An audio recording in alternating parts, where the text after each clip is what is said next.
For more than 30 years, Swiss decompression science advanced not through spectacle, but through patience, from depth to depth, from test to test, in cold mountain lakes and in open sea, in silence, under pressure. At the University Hospital of Zurich, inside the Druckkammer, dives were not imagined. They were measured, bodies observed, limits respected. There was no search for records, no desire for heroics, only one question asked again and again. How do we bring divers back safely through thousands of hours, through discipline and doubt? A model slowly emerged, one that understood depth and altitude, time and pressure, human physiology in all its complexity, not a theory, a system. Today, this Swiss decompression model remains the foundation of modern dive safety worldwide, quietly present, often unseen, always trusted. This film is about the science that keeps people alive and about the man who refused to accept anything less than certainty.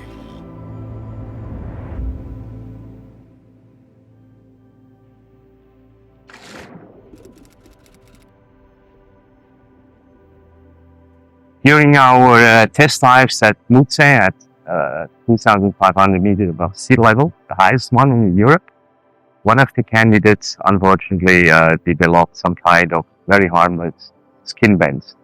And Bühlmann called me and said, "You have to look at that." And the candidate was sitting there with their upper body and his back was red. Bühlmann said, "Look at it, look at that. Like in the book, wonderful, wonderful." Not to the pleasure of the candidate, however, but it really looked like in the book. So the scientists in him broke through. The second one was when he called me in my office. He said, "Mr. Müller, I have to tell you some news." I said, "Oh, what's up?" "Yeah, I was contacted by NASA, the American National Administration for Space." I said, "Well, space? What the heck is that?" He said, "Yeah, they have problems with decompression with the astronauts." I said, "Astronauts and decompression has nothing to do with diving." I said, "Yes, but these guys are living in an almost normal atmosphere. They saturate it with nitrogen, and in the spacesuit you have just the pressure of equal to 7,000 meters above sea level. So these poor guys would boil, all the nitrogen would bubble up. Oh, yes, they have to decompress for 2 to 4 hours. And like this, he was contacted by NASA and gave them some advice. As a young diving doctor and an instructor, a diving instructor, I was already following Professor Bühlmann's work since well before the publication of his recreational diving tables in '87. So I knew about the experiments with deep diving, artificial gas mixtures, and so on. And when the tables were finally published, which was in 1987, if I am not wrong, I started thinking to actually contact Professor Bühlmann to participate in an event of the Daniel Foundation to celebrate diving safety. In 1993, we celebrated the 10th anniversary of our organization. And I thought to invite Professor Bühlmann, and I sort of timidly sent him a letter expecting a refusal because he may have had not time enough or so on. And to my surprise, he was so kind to accept that wholeheartedly. And so we celebrated the 10th anniversary of our organization together with him, who presented and described in detail his algorithm, and together with Professor Peter Bennett. I remember going to pick him up at the airport of Florence. And when we first met, he was a bit stiff. But then we started talking about common interests, common passion, algorithms, decompression sickness, diving safety, and so on. And he really softened up, he melted. And we ended up the day with a very friendly, mutual, respectful relationship. And then he also was, as a surprise, rewarded with our first Dan Europe Foundation Award for Excellence in Diving Science. And that was a great honor for us. After that, we kept having a very good relationship, professional, scientific, and also human, until he unfortunately passed away only a few months after that celebration of our decade of activity in 1993. Well, my father grew up in Berlin, Germany, during the Second World War. He had a difficult time there, and he came then to Switzerland as a student. He had to finish the studies. Nobody expected him in Zurich, but he did it. He fought for the exam, and he then became a doctor at the University Hospital of Zurich, and he was interested in science. He was not a doctor who wanted to be on always with ill people, and he was interested about new areas where scientists, medical scientists, could change something in the world. And he started with Sportler, as example, Olympic Games in St. Moritz, 48, and he was interested about high performance in the altitude. And then he was involved in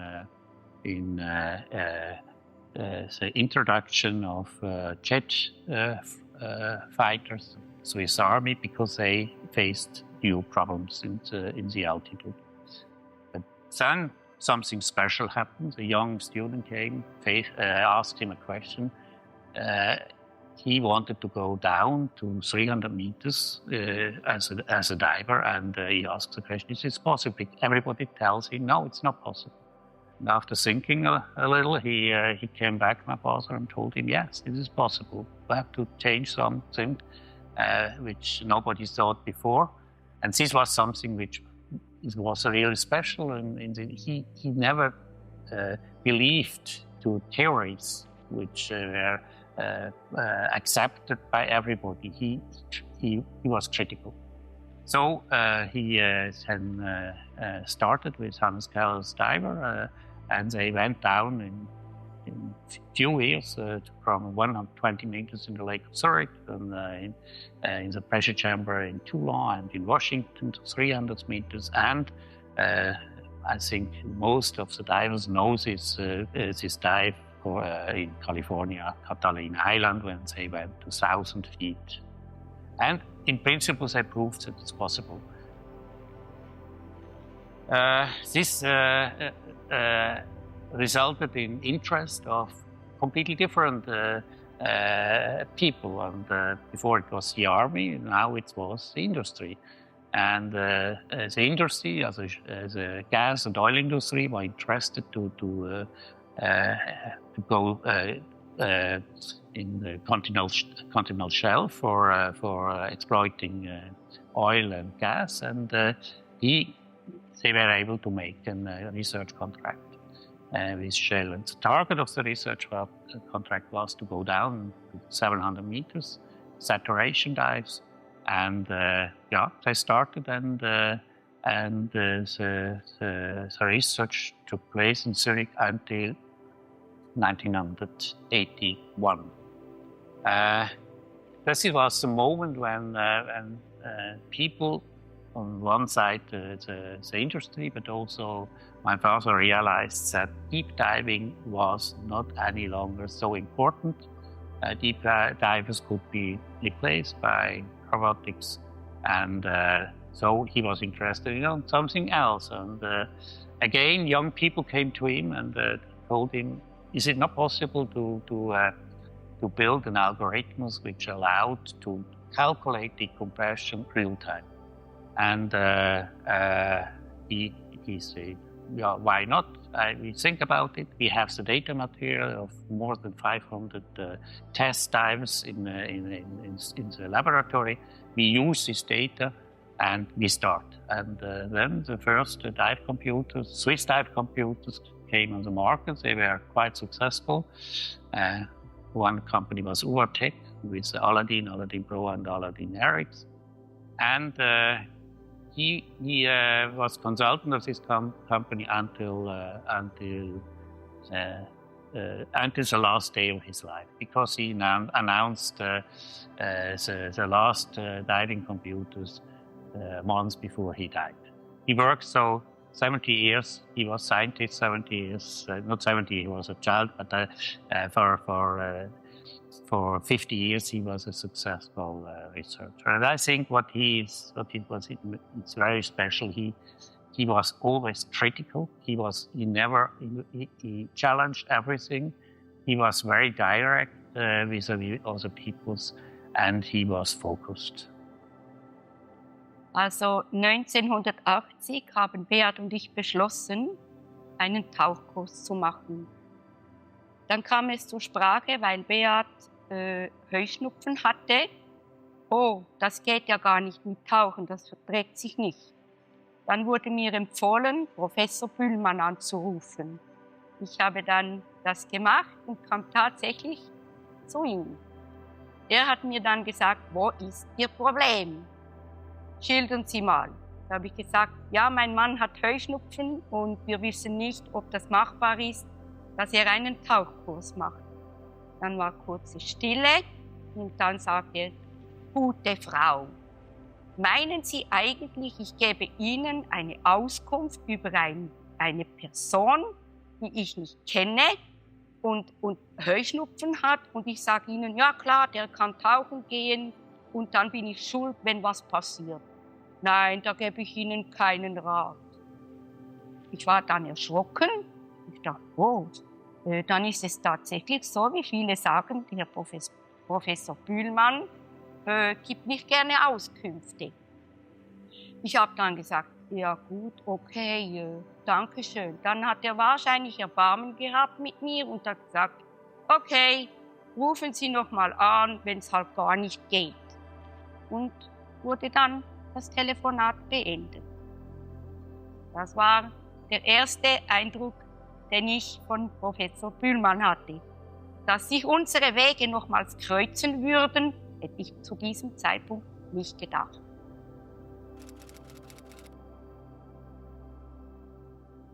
My father wanted to do something which made the world better. He wanted to be a scientist who could do something to improve life. At the end, he did different things, but one thing was really diving. And I think what he wanted to was to make diving safer for professional divers, but also for amateur divers. And he was very focused on this. He used his limited resources financially and also time, and he had to optimize these resources to get to this result. And this was something which made him very special. He was very focused. He was very critical with the existing knowledge. He criticized, also he tried to criticize, to take this in question. And this, I think, was very special on his side. And he was, maybe he was not so an open person, but he was very open with the young people who had good ideas.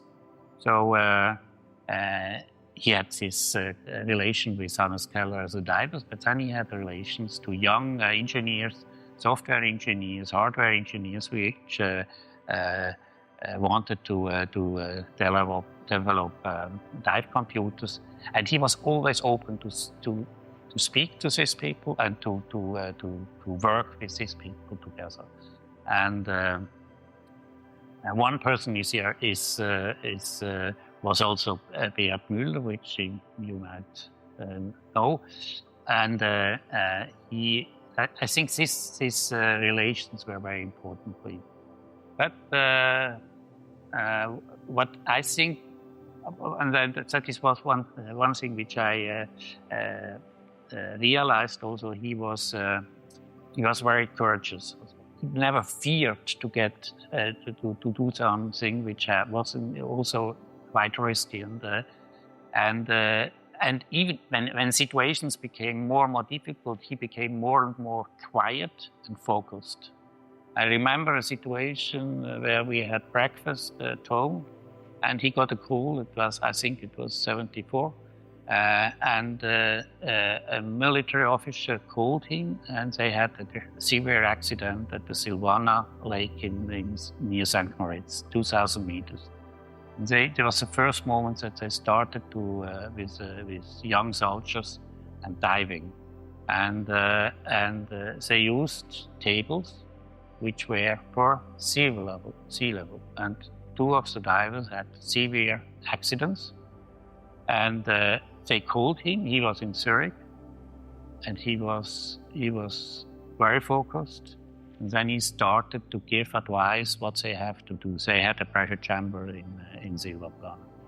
And I was very impressed because there are two people, maybe they risked their life. They risked that they became invalid, and he was only focused to give precise advices through telephone.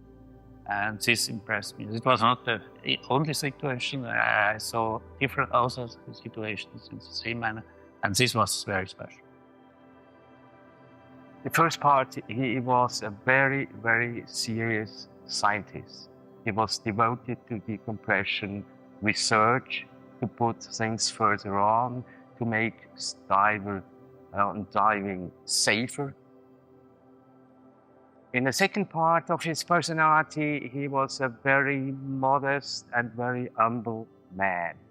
I had the unique chance to get closer to him during our long cooperation, and I was very impressed of his personality.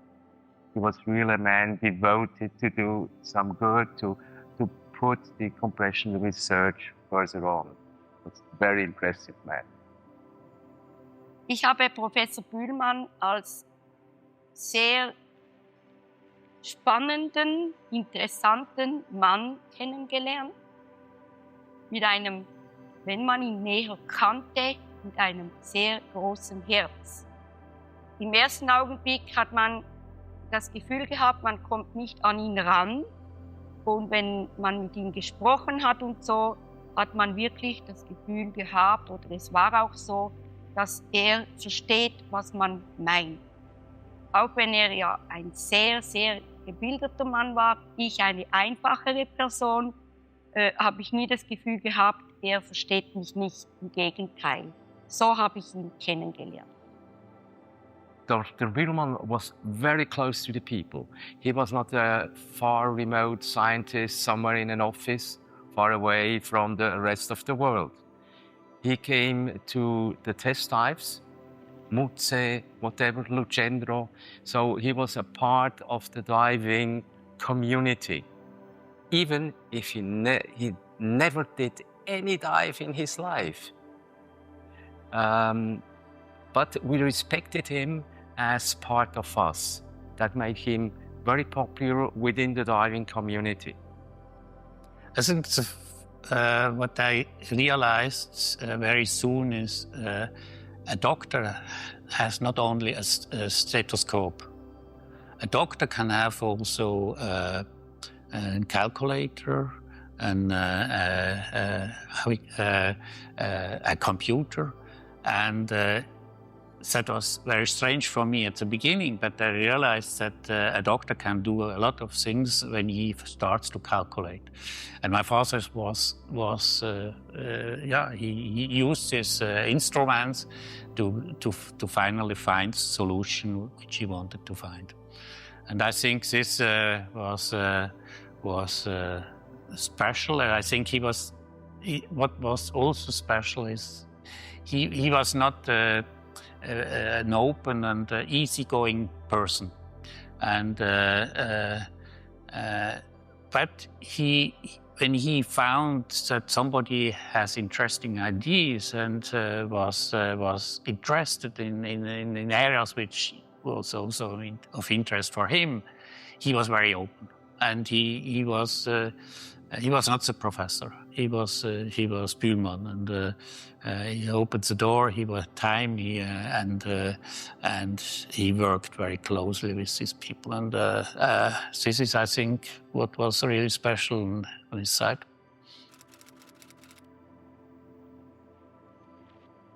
In der Zwischenzeit hatte ich keinen Kontakt mehr mit Professor Bühlmann, aber Beat war natürlich sehr involviert. Professor Bühlmann hat dann gefragt, ich brauche nicht nur Männer für diese Testauchgänge, ich brauche auch Frauen, weil sie sich ja anders verhalten beim Tauchen. Beat hat natürlich sofort gesagt, ja klar, meine Frau, oder die kann da mitmachen. Professor Bühlmann hat mich dann selber gefragt und das hat mich eigentlich sehr stolz gemacht, weil ich war ja kein Instruktor, ich war ja eine normale Sporttaucherin. Ich habe sofort zugesagt, ich habe gefunden, sehr spannend, oder? Und macht man mal mit. Wir haben dann auch noch andere Testauchgänge gemacht und ich habe immer diese Profile mitgetaucht, die Beat uns zur Aufgabe gemacht hat. Es kam dann so weit, dass der Mutsee anstand auf 2500 Meter Bergsee tauchen. Und da auch hat mich Herr Professor Bühlmann gefragt, ob ich da Lust hätte, mitzumachen. Natürlich war ich sofort dabei. Ich denke mir, ich war wirklich stolz, dass er mich persönlich gefragt hat. Diese Testauchgänge auf dem Mutsee waren absolut spitze. Ich habe auch sehr Achtung gehabt vor Herrn Professor Bühlmann, weil wir haben beschlossen, zu Fuß mal darauf zu gehen. Beat hat dann gesagt, ich laufe mal rauf. Dann habe ich gesagt, ich auch, ich laufe rauf. Und das war ja auch 2500 Meter. Und Professor Bühlmann war ja zu diesem Zeitpunkt auch nicht mehr der Jüngste. Und er hat gesagt, wenn ihr läuft, dann komme ich auch. Wir sind dann da ruhig raufgelaufen und haben wirklich eine gute, sehr tolle Zeit gehabt da oben. Die Testauchgänge mussten sehr präzise sein, das hat er dann verlangt. Wer mitmacht, hält sich an die vorgegebenen Tauchplanungen, an die gegebenen Zeiten, die da angegeben wurden, Tiefen und Aufstiegsgeschwindigkeiten. Das hat er ganz klar und deutlich jedem mitgeteilt. Und das haben wir auch eingehalten und ja, dann kamen diese Tauchgänge da oben zustande. Also ganz sicher musste man Vertrauen ins Modell haben, das uns gegeben wurde. Das haben wir gehabt und man musste sich bewusst sein, ja, dass zu jeder Zeit etwas passieren könnte, weil wir auf dieser Höhe, auf 2500 Meter, keine bisher solchen Profile getaucht sind. Ich habe diese Angst nie gehabt. Ich habe einfach das Vertrauen ins Modell und auch in Beat, der diese Tabellen ja gerechnet hat, das war gegeben. Man war sich aber immer bewusst, es kann immer etwas passieren. Das ist ganz klar. Aber es war eine sehr interessante Zeit, sehr lehrreiche Zeit und es hat auch eine Sicherheit für mich als Taucherin, als Testtaucherin gegeben. Weil ich habe keine Symptome gehabt, es ist alles gut gegangen. Also das erste war, dass Professor Bühlmann diese Tabellen neu berechnet hat. Ich sehr großes Vertrauen in dieses Modell hatte und es mich mit Stolz erfüllt hat, dass er mich überhaupt gefragt hat, weil zu diesem Zeitpunkt möchte oder wollte er auch Frauen bei diesen Testtauchgängen dabei haben. Zu diesem Zeitpunkt gab es nicht viele Frauen, die da mitgemacht haben. Und zwar benötigte es dazu sehr viele Taucherfahrung im sportlichen Bereich, Mut, bei einem solchen Testtauchgängen überhaupt mitzumachen, weil eigentlich niemand zu diesem Zeitpunkt wusste, was passieren könnte. Mich hat es sehr angesprochen, in dieser Gruppe mitzumachen, auch weil ich sicher von den Brevettierungen her am wenigsten Erfahrung hatte. Also ich bin kein Instruktor gewesen und es hat mich gereizt, auch zu zeigen, dass ich viele Testtauchgänge schon mitgemacht hatte und ich mich dort auch einbringen konnte, auch wenn ich nicht ein Instruktor war. Das hat mich auch gereizt, muss ich sagen. Es hat mich auch gereizt, die Modelle, die ich gesehen habe, und wir haben sehr, zum Teil krasse Modelle getaucht. In einem See, der keine Sicht hatte, da war null Sicht. Und man ging rauf und runter und musste voll auf die Tabellen vertrauen. Darum hat es mich mit Stolz erfüllt, dabei zu sein. Passiert ist Gott sei Dank bei mir gar nichts. Ich hatte weder Symptome noch irgendetwas. Also bei mir ist das alles gut ausgegangen.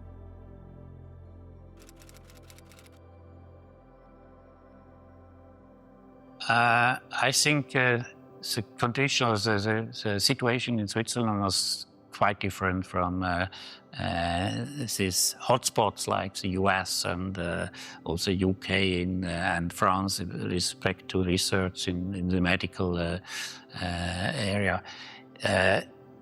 Diving was not of interest in Switzerland. Nobody was interested in diving, and so he had no limits from the community, the science community, and he could do it in this way how he wanted it to do. So and I think this was a great chance. On the other side, he got some freedom as a scientist in Switzerland. Switzerland is quite open, and what was also special was, I think, he got a lot of freedom regarding organizing these research activities. He financed everything by sponsors. He never got subsidized. He never got subsidized at the beginning of this research during the first 20 years, and this was something which is not so, it's not normal that you can negotiate with sponsors contracts and start and research in this area. But Switzerland allowed him to do this, and this is maybe one of the reasons why Switzerland and he became successful. First of all, the missing link was there were not too many data on diving at diminished atmospheric pressure. That means high altitude. Because so far, mostly military organizations like the US Navy, the British Navy, etc., made such research. And for the Navy, diving starts at 0 meter altitude. They had no data about diving in the mountains. On the other side, in Switzerland, diving at high altitude is commonplace. It's a commodity. Everyone dives at high altitudes. Our lowest lake has an altitude of about 300 meters, and the top of Europe is at 2,500 meters, the Mutze. So the interest in the diving community, but worldwide, was how is decompression at high altitudes? And this is the gap we tried to fill at that time. And because of the great interest also in the diving community, it was very easy to get test divers. Just a call on the phone, Hey, are you interested to do some test dives? Yes, put me on the list. And so we got a large amount of divers, men, women, young, old, sporty, unsport, every kind. And this makes the model much safer. You can enlarge the application and the test envelope. And this model has been verified on everything you can imagine you can ever do as a diver. Bühlmann tested the model down to 575 meters. We dove at 4,500 meters above sea level. No one else has ever done. Work is a point. It was tested with tunnel construction, 8 hours per day at 2 bars, 3 bars. So you have an application envelope. It's hard to describe. Never ever was that done before. I think Constellation was maybe different. He was alone. He had not an institute or an organization behind him. He was not an officer, a medical officer of a research lab in France or in UK or in the US. But he had some ideas, and he had also the freedom to think free. And the other side is he was able to convince certain people, which allowed him then to start research in an environment which was not comparable to the other places in the world, where they had much more resources, but maybe he had some very good ideas. And he took his chance, and he delivered. He delivered very fast, as I mentioned already. I think he delivered one record after the other regarding the deep dives, and later then he had delivered regarding calculation algorithms which allowed to produce dive computers. And this was different, and what maybe also was different, he could research in a quite free environment. The government of the Zurich allowed him to research, and nobody gave him limits. And he used his freedom, and this was a chance, and he took this chance. It's a long story because it dates back to 1993 when we first met when I first met Professor Bühlmann and started discussing his algorithm. In that very year, we started collecting real data from the dives of divers who donated, we said, the research donated their dive to research. All these data were electronically analyzed using the Bühlmann algorithm in order to identify risk factors that would be associated with decompression sickness and define the risk level of decompression sickness. Now we have achieved an unprecedented 150,000 fully monitored dives that we could compare with 650 decompression illness accidents equally monitored with the same procedures.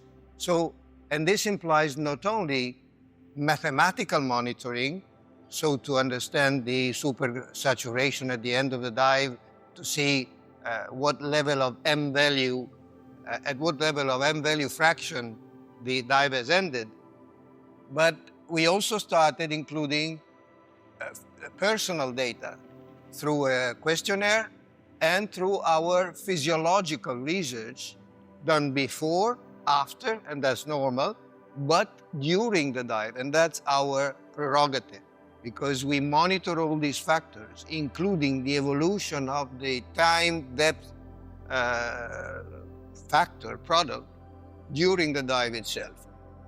This has allowed us to develop a model which is both physiologically and probabilistically driven, based on the physiological data and on the epidemiological data. And so this is now the goal, to develop an ideal modality of diving and decompression, to develop a probabilistic and physiologically based model to improve the diving safety, and to eventually arrive to an ideal or perfect algorithm to personalize diving risk. What you have seen is science shaped by responsibility, by precision, by respect for human limits. A legacy begun by Dr. Albert A. Bühlmann, carried forward by Swiss science and those who continue his mission to make diving safer for generations to come.